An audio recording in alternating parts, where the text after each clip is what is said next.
Reels वाली बहू। प्रज्ञा को रील्स बनाने का बड़ा ही क्रेज है और वो दिन भर रील्स बनाती रहती है। खाते पीते घूमते फिरते घर में कॉलेज में रील्स बनाने के कारण प्रज्ञा पूरे कॉलेज में हाईलाइटेड है।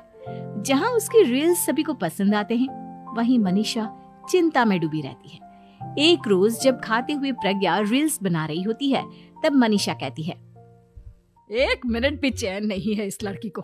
ये नहीं कि खाना तो आराम से खा ले, लेकिन नहीं, अरे थोड़ी देर रील्स नहीं बनाओगी तो आसमान नहीं टूट पड़ेगा। अरे मम्मी, इसी को तो कहते हैं डिटर्मिनेशन। तुम नहीं समझोगी ये सब। भगवान, इस लड़की को सद्बुद्धि दे।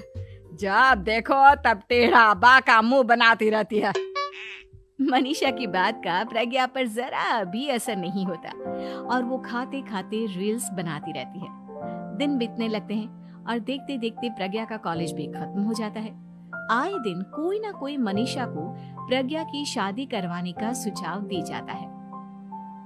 सब ठीक ही कहते हैं, प्रज्ञा की शादी कर देनी चाहिए। अपने घर के काम काज में व्यस्त हो जाएगी तो खुद ही ये रील्स और नाच गाना बंद हो जाएगा।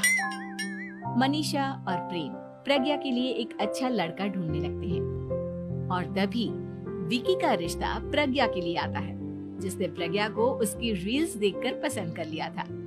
अगले दिन विकी अपने माता पिता के साथ प्रज्ञा के घर पहुंच जाता है और प्रज्ञा साड़ी पहने हाथों में चाय की ट्रे लिए उनके सामने आती है। जब विकी को पसंद है तो हमें भी बहू पसंद है।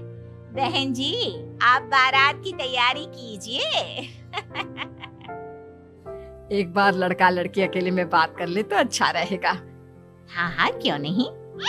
मनीषा विकी को प्रज्ञा के कमरे में भेजती है, जहां प्रज्ञा पहले से ही रील्स बना रही होती है।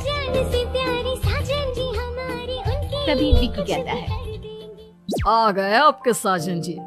हमारे साथ ये रील्स कंप्लीट करती तो और भी अच्छा रहता। अच्छा जी, अब आ ही गए हैं तो बना ही लेती हूँ आपके साथ। दोनों मिलकर रील्स बनाते हैं। जब वी मीट और तुरंत पोस्ट भी कर देते हैं। फिर विकी कहता है, जब आप साड़ी में चाय लेकर आए तब मुझे लगा कि कहीं मैं गलत घर में तो नहीं आ गया। अब सही है।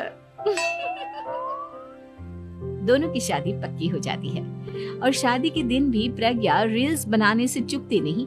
यहाँ तक कि बारात के समय भी नाचते हुए रील्स बनाती है।